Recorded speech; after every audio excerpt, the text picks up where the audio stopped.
momentum i cili është pozitiv sepse Bashkimi Evropian, pavarësisht problemeve që ka Shqipëria me krimin organizuar, me korrupsionin, me standardet në fushat caktuara tjetës politike dhe ekonomike të vendit, është i gatshëm që ta përfshijë Shqipërinë në Union sepse do të projektojë një sukses në arenën ndërkombëtare pas pothuajse 15 vitesh dështime dhe vështirësi në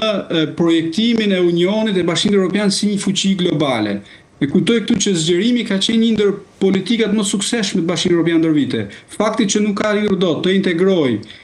në 15 vitet e fundit qoftë edhe një vend të vetëm nga ato që janë projektuar në 2003 në samitin e Selanikut si vende potencialisht kandidate për të antarësuar në Bashkimin Evropian, tregon që ka pasur një dështime dhe Shqipëria është vendi objektivisht më i përshtatshëm për ta integruar në një periudhë 5 apo 10 vjeçare, sepse s'pari nuk ka konflikte të hapura me fqinjet, siç ka Malizi, Maqedonia, Serbia, Kosova, Bosnia, pra është i vendi çliruar nga këto probleme. Së dyti, ka bërë një reformë drejtësie e cila në një farë mënyrë ka dhënë disa produkte, pavarësisht se ka diskutime nëse këto kanë qenë të efektshme, janë respektuar gjitha standardet dhe praktikat e mira ndërkombëtare, nëse proceset kanë qenë vonuara apo jo për shkak të vakancave kështu me radhë. Dhe së treti, Shqipëria ka luajtur një rol konstruktiv në rajon, sepse i ka mundësit nëse donte të ishte destruktive, sepse mund nxiste irredentizëm në Maqedoni, në Kosovë, në Preshevë, në Malzi, në Kosovë, në Maltëzi, pra nuk e ka luajtur kartën e nacionalizmit në rajon. Dhe mendoj që gjithë këto e bëjnë objektivisht të përshtatshëm si vend për të integruar në Bashkimin Evropian. Kujtoj këtu që është edhe një vend i vogël, me popullsi 2.5 milion banor dhe nuk ka ndonjë peshë të madhe qoftë numerike apo edhe buxhetore nëse bëhet pjesë e Bashkimit Evropian nesër. Edhe nuk do të ketë një zë i rëndësishëm as në Këshillin e Bashkimit Evropian, as në vendimarrjen politike atje, sepse është një vend i vogël dhe do të luajë rolin e vagonit në trenin e gjatë të Unionit. Për fund në pak sekonda, zoti Gjeta, folëm ju kushtuam Tiranës, se aty kemi zhvillimet aktuale, por si duket trendi i nisur i kësaj legjislature, a e ka vrarë Rama debatin për 4 vitet e ardhshme në sallën e parlamentit, nga sa nisi, miratoi programin i qeverisës pa debatin 2 ditor 24 orësh që ishte planifikuar të zhvillohej, por edhe me gjas kështu do duket se do të vazhdoj forca e kartonave mbi 83 dhe 50 që ka opozita. Unë mendoj që debati parlamentar është vrarë prej disa vitesh tashmë, por gjithë këto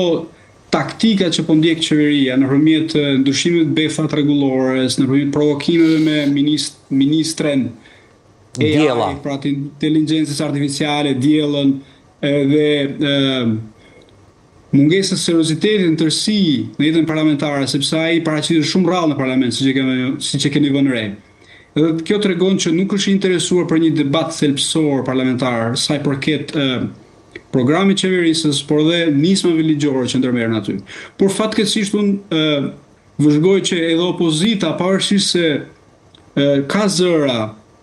brenda radhave të saj, të cilët janë të artikuluar, i njohin çështjet në detaje dhe në themel, dhe ka një interes për të përfshirë në debatet thelbësore, leadershipi duket që nuk ka një strategji të qartë se si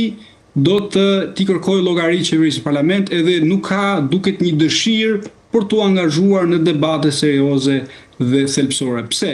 Sepse kërkon që ta mangë vëmendjen nga problemet e brendshme të saj, nuk ka njerëz në leadership, pra ku flas në leadership në drejtim, të cilët kanë interes që të paraqesin një alternativë tjetër politike përballë mazhorancës, por në fund të ditës mendoj që kjo është një strategji e gabuar, sepse numrat janë në favor të qeverisë, edhe i vetëm mekanizëm që i ka mbetur opozitës është fjala,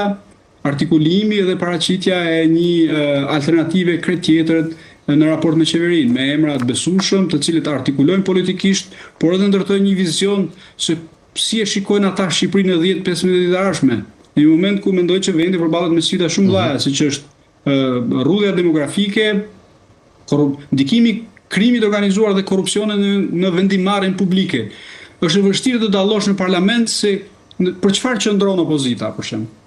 Është e vështirë. Sigurisht qeveria është komode sepse ka numrat edhe ndërmerr nisma ligjore dhe i miraton ato, por unë kam sot vështirë të kuptoj se për çfarë qëndron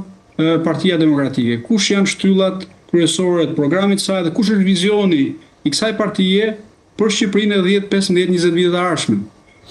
Altin Gjeta, të falenderoj për kohën që gjetët dhe analizën në ditarin e pasdites në A2 CNN.